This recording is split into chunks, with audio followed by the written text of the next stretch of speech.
So many storylines heading into Birmingham, but there can only be one lead story, and it's Jet Lawrence. Before I get to Jet and his tutorial on how to ride a motorcycle perfectly, I need to address last week's show and some of the comments and takes that I had on Hayden Deegan. I was wrong. I thought about it, I read the comments, yes, and yeah, I was wrong. I'm a big believer in ownership and admitting fault, so I'll take this one on the chin and be better. For those of you who didn't see last week's show, I had an opinion on danger that was out of bounds, yes, and wrong. Joe, play the clip. You'll win this championship going away. It's kind of easy to see with Austin out. Gotcha, bitch! Moving on to the 450 class, the best way for me to explain Jet is by explaining how good Eli Tomac and Chase Sexton were. They were incredible. Take Jet out of this, okay? Use your imagination for just a second. That was 2022 outdoors. Eli and Chase were in a dogfight for the majority of the main, checked out 20 seconds on fourth, and both rode maybe the best we've seen them all season. And Jet played a round with them. You give that boy room, you give that boy time, and he can't be beat straight up. That is my take. When's the last time someone just put one on him? A straight up win. Yes, he's lost races, but that's it. He's lost races. Now, don't meme me for this, but honestly, after he passed those boys, he put down 5 to 7 of the filthiest minutes I've ever watched on a motorcycle, period. I've been around a while. I've seen some dirt bike racing, and that was the best riding I've ever seen in person in my life. He checked out on the dudes who smashed the rest of the class, and it was perfect, which is a bummer, by the way, because I don't want this. I don't. Sorry, Lawrence family, but that sucked for all of us. Jet's up double digits, and it's playtime now, and we don't like that. But I don't do pessimism, I do optimism. And there are cracks in the armor. Jet is reactive. He gets frustrated, he gets annoyed. I mean, he was willing to grab Ombre by the helmet. That is super reactive. So Chase, Eli, Coop, if you want this, you have to be the action that causes his reaction. Straight up. Coop, yell at him on the line. You want to effing battle? Eli, give him a little Dino shove from your 250 days. And Chase, at a minimum, don't let him by. Sorry to say, guys, but you're not as good as him. Fact. But that doesn't mean you can't beat him. Bad football teams beat good football teams all the time. How? They build a detailed game plan to exploit their opponent's weakness, and they execute. Rattle him. Jack with him. I'm not saying freeze him. I'm saying provoke him. Make things weird. He'll take the bait. For now. But racing him straight up ain't working, guys. And oh, by the way, the clock is ticking, and you should get with it this weekend before he gets too far away and we start talking Paula, where he'll embark on his quest for another perfect season back to back. Okay, meme lords, you can rip me for that one. I've gone way too far, but you know I'm right. The fans stormed the track on Saturday night, and I'm not gonna lie, my first instinct was to laugh when I saw Jason Anderson shoulder check that chick on Buttery's Insta. Anderson! He ran into a chick! I'm sorry, I'm wired that way, and it was funny to me at first. Then I started thinking about the irony.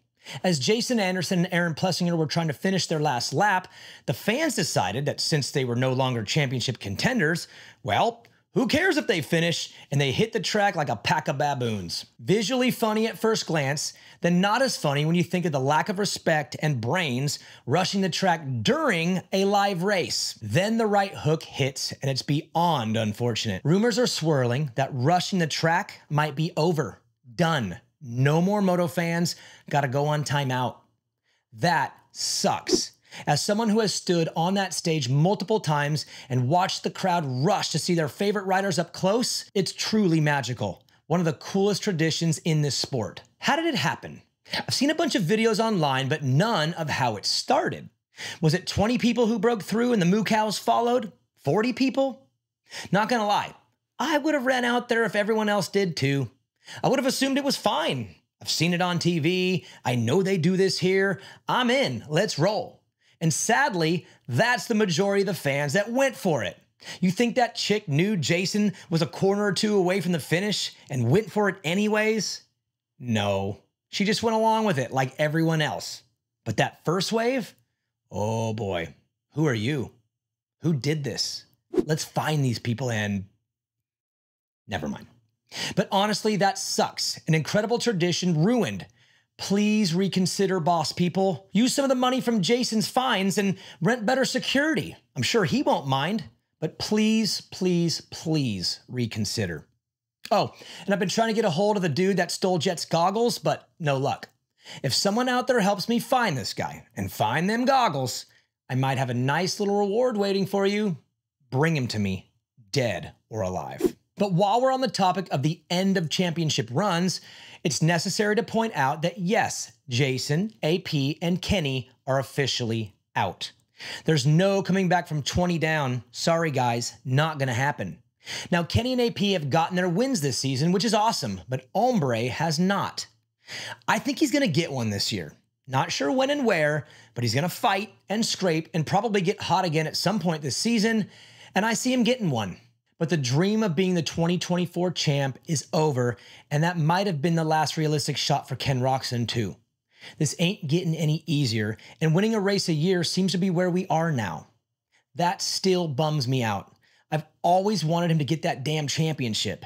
It would be an incredible story to tell, but unfortunately, not likely. AP, keep charging. You're still on the rise, your trajectory is going up, and I think there's more incredible moments on the horizon for you, cowboy. We're all on board.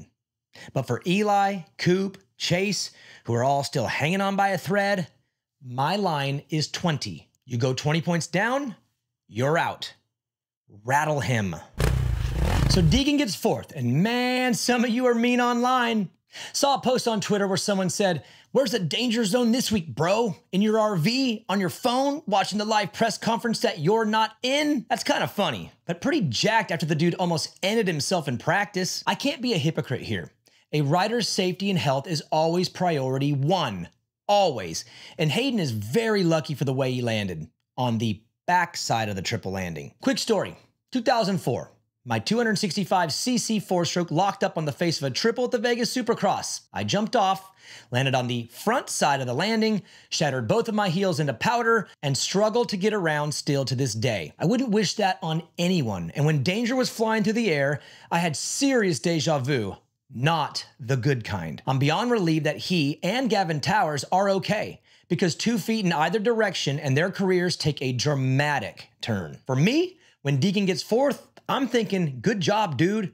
Now, y'all know I had an opinion on the guy last week, but it wasn't said with hate or dislike. The opposite. I want him to be an edgy, shoulder spike advocate for the sport, just not insensitive to others' misery. And in my opinion, he took big steps in cleaning it up. He cracked a joke with the fans that he was just trying to put on a show after the crash. That's witty. That's playful, and the fact that he was able to show another side during a moment where everyone was collectively consumed with him tells me they'll master the role and find their place in the sport without sacrificing the authenticity of the brand, which again is shoulder spikes. And just for the record, Brian and I knuckle bumped this weekend, so I'm safe. Thanks for all your concern. But the crash did affect him a bit, and he got fourth. Tom Vial won. Oh. And he wins Daytona. And the championship points are the most unbelievable thing I've ever seen. 7 riders within 8 points, 3 points separating the top 5. Are you serious? If one of those 5 riders wins in Birmingham, they take the points lead. Think about it. 5 riders with a chance to take the red plate this weekend? That's rad. And this idiot said we all got screwed in Detroit and the title was over. That's a miss. But I think Vial is for real. Needed a win, got one, look out. He was good at Arlington too. Whackers is in this thing, Deegan's in it, Anstey's in it, but I'm pointing my focus on the other 3.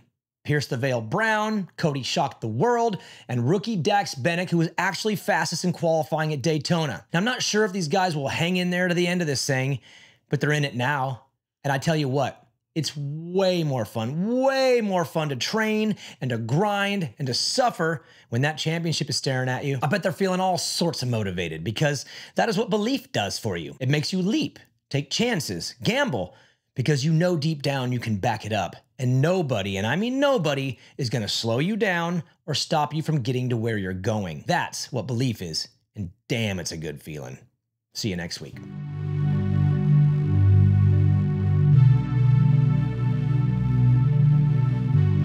Thank you so much for watching the show. If you liked it, press the like button. And if you want to subscribe, then press the subscribe button. Share it with your friends, with your family, and grandma. Make sure you send it to grandma. Grandmas love everything Main Event Moto does. All you Motoheads out there, we are still rocking and rolling at Main Event Moto. You can go to patreon.com/Main Event Moto. We do 2 shows a week now, and both of them are live streamed. Patreon.com/Main Event Moto, and we will catch you on the next show.